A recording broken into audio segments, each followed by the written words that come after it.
in modern medicine and modern science, there's a tendency to identify consciousness, mind, and brain, make mind a function of the brain, consciousness a function of the mind, and to treat them chemically and to alter them chemically, and that well-being is good chemistry of the brain, higher consciousness is good chemistry of the brain, and unhappiness is bad chemistry of the brain. Nobody's responsible, but we need to change the chemistry to make it better.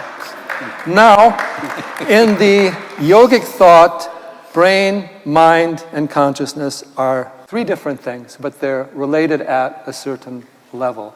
So my question to Sadhguruji is the nature of brain, mind, and consciousness, how we can use the brain and mind in the proper way without getting stuck in them, and a model of healing that is based on more consciousness than brain chemistry. In the yogic sciences, there is no such thing as brain. Brain is just body. Like there is a heart, like there's a liver, there is a brain, it's just body. I think this overly exaggerated sense of what is brain is coming because, as I mentioned it in the morning hour here, our education systems have become purely intellectual. We think intellect is everything. Let me… I will try to say it in a very brief way. When you say something very complex in a brief way, there will be holes in it. Please pick the holes if you find them, otherwise I'm okay. In the yogic system, we are looking at the human mind as 16 parts. These 16 parts are in 4 categories. The first one is buddhi. Buddhi means the intellect. Intellect, I'm asking you, do you want your intellect sharp or blunt? All of you must choose, I'm going to bless you. You want it sharp. So intellect is essentially like a knife. You use a knife to cut things open. This is the nature of the intellect. Whatever you give it, it will dissect. The entire modern science is coming out of human intellect. So everything is by dissection.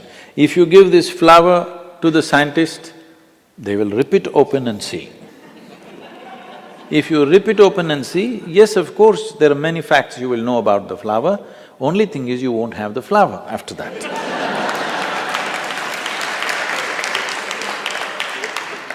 And now if you really want to know something, let's say you really want to get to know your mother, please don't dissect her.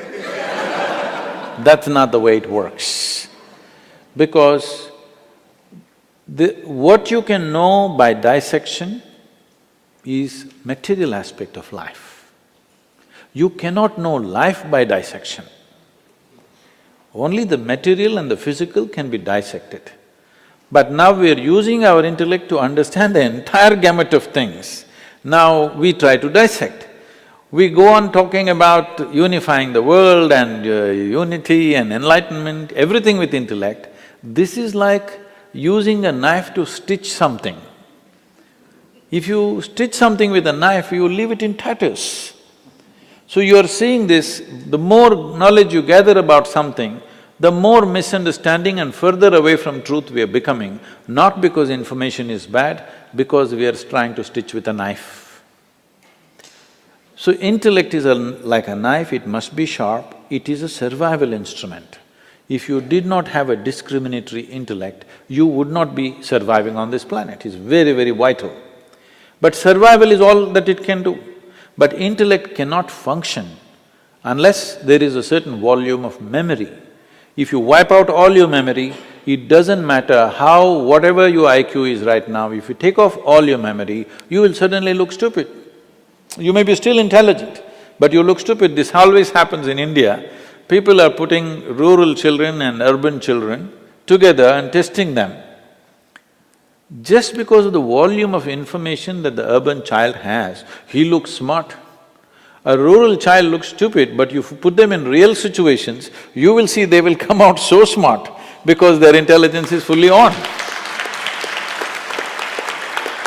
So, intellect looks smart only when you back it up with lot of information, and hence you see information technology and everybody is mad about information. They're not looking into their phones simply for waste of time, because only with all that bits and pieces of data, they look smart among their friends in the society in which they live. It's only with data they can look smart. Without data, they can't do one thing smart. I'll just tell you an example. We have two different types of schools. One is a modern kind of school where 30% of the children coming from United States in India, and another is a completely traditional school where we teach them only yoga, classical dance, classical music, Kalaripaitu, the mother of all martial arts, Sanskrit language and English language. They don't go through any academics as such. This was a few years ago. Little ones, they all run to the place to hand wash. Hand wash is at this height. Many of these 6, 7-year-olds can't reach. So all this… those who are going through modern education, they will go and stand there in a very civilized way, wait for a teacher or somebody to come and put a bench. They will climb on the bench and then wash. These other kids ran there, the older ones bend down, the younger ones climb on top of them, wash and run away.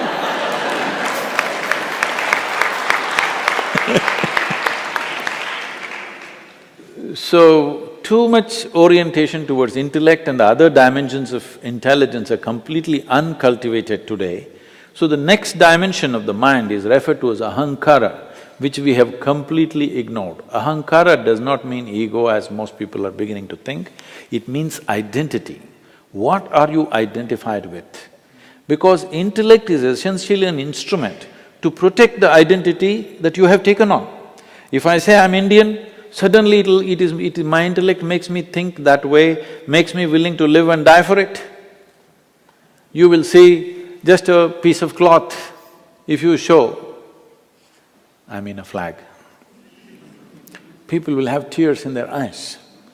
Just the identity. If you had put them somewhere else and shown another flag, the same thing would happen.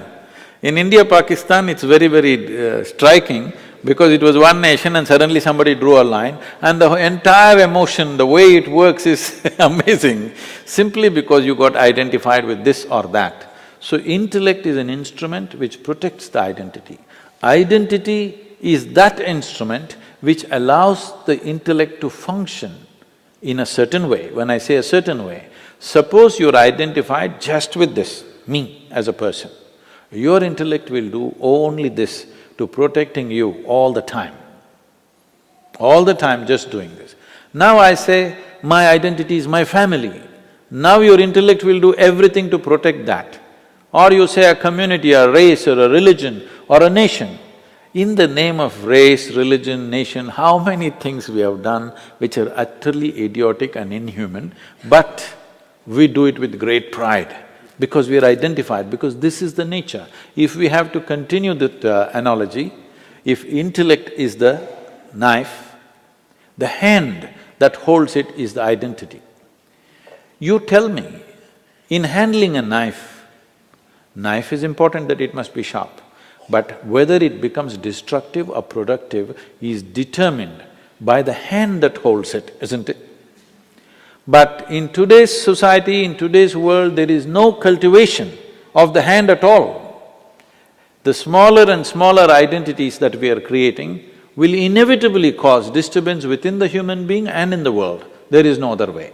Right from ancient times, in Eastern cultures, always we have been taught to have a cosmic identity, aham brahmasmi. At the age of 12, you must know aham brahmasmi, this means I am the cosmos. Without identifying with a limitless identity, no education should be given. Only after identity is fixed, then education. Because without the right kind of identity, education becomes destructive, because you have a limited identity.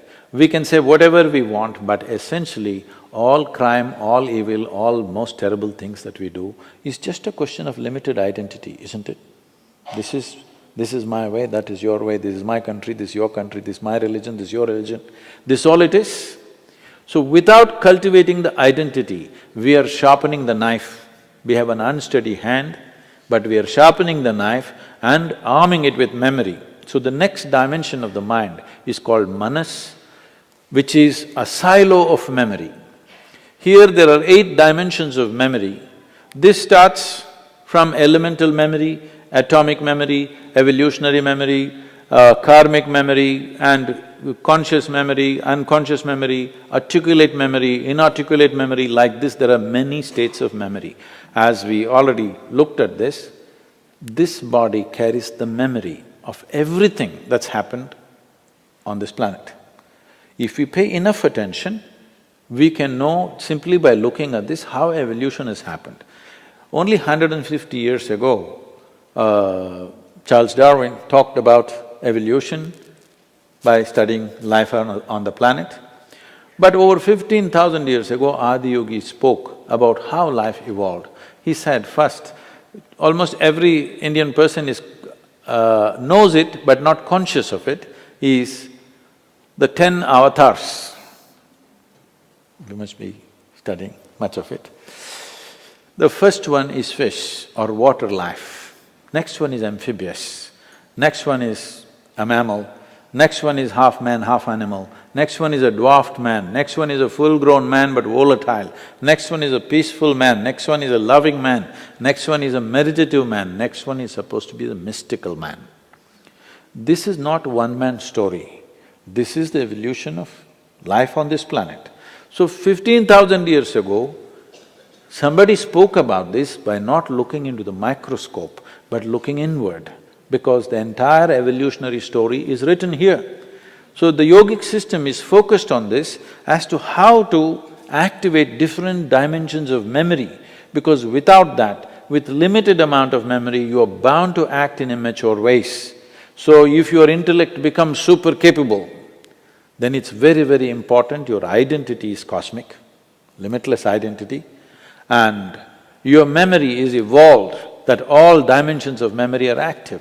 These 3 function in a certain way, some people have evolved it in certain ways, but largely it is happening in a very skewed way, too much of intellect and other things are very minimalistic. The 4th dimension of intelligence is referred to as chitta. This is a dimension of intelligence which is unsullied by memory. See, we must understand this. We are who we are only because of the memory that we carry. From the color of our skin to what we identify with, what we are, whether we are male or female or everything is a question of memory. It is the memory stored in this which is deciding all these aspects. Whether I am a human being or some other creature is also a question of memory. Memory is a tremendous possibility, but memory is also a limitation and a boundary. What is you and what is me is right now, the boundary of this is just memory. What I remember in my system and what you remember in your system is the boundary. So memory is also a boundary. Memory is the basis of all forms that have happened. There is a certain memory which creates patterns, which patterns in turn create physical forms. The way we are, the kind of form that we have taken is essentially out of the basic memory that is there. Never it got confused in the sense, suppose you and a cow every day start eating mangoes. Never it happens that one day by accident or by lapse of memory, the cow became human or you became a cow. Both of you eat the same food every day, but it will not happen because the memory is so strongly instilled at various levels. We are recognizing 8 different dimensions of memory. But chitta has no memory. No memory means no boundary, an intelligence beyond bounds. In the yogic culture, there is a mischievous way of expressing this. We say, if you touch your chitta, God will become your slave, because your intelligence becomes boundless, everything becomes within access. So, it is very important because this is the first time, we must understand this. This is the first time where our survival process is as organized as it is today. This is the first time that human beings have so much time to look at things, otherwise just putting the food together would take 24 hours. Once again, in affluent societies, we are going back to the same thing. As you said, in Montana, somebody has to work 3 jobs when so much land is there. Why do you need to do a job to make your food? No, because you want to buy it in Walmart. I'm saying we've just kind of twisted the entire thing. For the first time, our survival… For example, today you go into your superstore, what you need for next 1 year, you can buy, bring it home and not step out of your house for the next 1 year. It's possible, never before it was possible. Today morning's water, if you have to get, means you have to walk down to the river or the pond or something. For the first time, our survival process is so enormously organized, this is the time for humanity. This is the time for humanity to explore deeper dimensions of life.